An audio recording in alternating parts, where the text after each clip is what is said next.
Welcome! In front of me is a Samsung Galaxy Tab A9 Plus, and today I will show you how you can capture a screenshot on this device.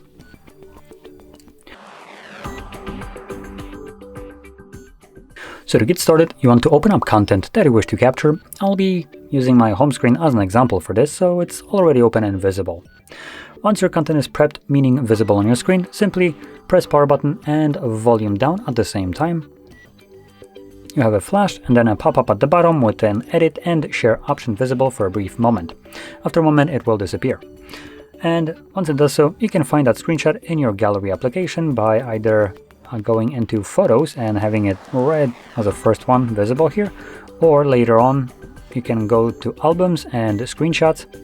We can just press albums here and it will be listed here as well. And here you'll find only screenshots that you've captured over the time. So it might be a little bit easier to locate it if you have a lot of photos and videos. So there we go. Now, if you found this video helpful, don't forget to hit like, subscribe, and thanks for watching.